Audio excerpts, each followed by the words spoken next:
এর জন্য ইসলাম শ্রম, আপনাকে পরিশ্রম করে উপার্জন করার কথা বলেছে। এই পৃথিবীর মধ্যে যারা নবী এসেছেন, কোনো একজন নবী বাদশাহের মতো বসে বসে খান নাই। সমস্ত নবীরা শ্রম করেছেন। সমস্ত নবীদের শরীর থেকে ঘাম বের হয়েছে, তারা নিজ হাতে উপার্জন করে খেতেন, উম্মতের কাছে হাত পাততেন না। এমন কোনো নবী ছিলেন না যেই নবী উম্মতের কাছ থেকে চাঁদাবাজি করে খেয়েছেন। আপনার আমার সমাজে অনেক লোক দেখা যায়, তার হয়তো একটু শরীরের মধ্যে শক্তি আছে, হয়তো তার একটু ধাপট আছে, সে সমাজে চাঁদাবাজি করতে পারে, চাঁদাবাজি করে মানুষের কাছ থেকে টাকা খায়, আছে না নাই? হয়তো সে সুদে টাকা দিয়ে খায়, হয়তো সে বেশি বেশি ঘুষ খেতে পারে। কিন্তু ইসলাম বলেছে কোনো একজন নবী সবচেয়ে সম্মানিত, সবচেয়ে শক্তিশালী, এক একজন নবীকে আল্লাহ 40 জন যুবকের শক্তি দিয়েছেন, যারা চাইলে অনেক কিছু করতে পারতেন। কিন্তু কোনো একজন নবীও কিন্তু সমাজের মধ্যে সে উম্মতের কাছ থেকে টাকা হাত পেতে বসে বসে খান নাই। সমস্ত নবীরা জমিনের মধ্যে সে শ্রম করেছেন, উপার্জন করেছেন, তারা পরিশ্রম করে টাকা উপার্জন করে সেই টাকা দিয়ে তারা আহার করেছেন। সুবহানাল্লাহ।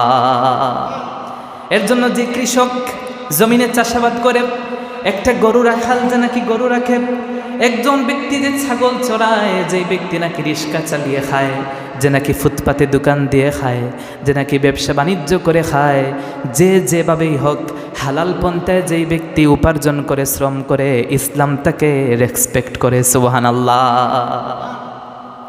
সহিহ বুখারী এবং মিশকাতের 2759 নম্বর হাদিসের বর্ণনা, আল্লাহর হাবিব সাল্লাল্লাহু আলাইহি ওয়াসাল্লাম বলেছেন, উপার্জন করে খাও, কর্মঠ হও, অকর্মণ্য হয়েও না, বেশি বেশি করে শ্রম করো। যত বেশি শ্রম করবে তত বেশি আল্লাহ তোমার রিজেকের মধ্যে বরাকত দিয়ে দিবেন। এমন কোনো নবী ছিলেন না যেই নবী নিজে শ্রম করে খান নাই। আল্লাহর হাবিব বলেছেন, মা আকালা আহাদুন তাআমান কাত্তু খায়রাম মিন আন ইয়াকুলা মিন আমালি ইয়াদিহি। কারো জন্য নিজ হাতে উপার্জন অপেক্ষা উত্তম আহার, উত্তম খাদ্য এই জমিনে আরেকটা হতে পারে না। সুবহানাল্লাহ।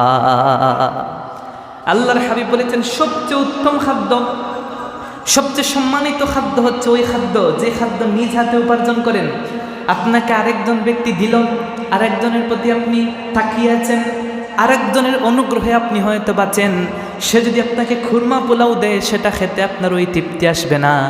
নিজে যদি দিনের বেলা একটু হালাল ওয়েতে, হালাল রাস্তায় পরিশ্রম করে কিছু খাদ্য, কিছু টাকা উপার্জন করতে পারেন, সেই টাকা দিয়ে যদি আপনি অল্প কিছু খাদ্য এনে নিজে খান, ওই গোশত দিয়ে খুরমা পোলাও দিয়ে খাওয়ার থেকেও অল্প পরিশ্রমের টাকায় আল্লাহ রাব্বুল আলামিন বেশি তৃপ্তি দিবেন। সুবহানাল্লাহ।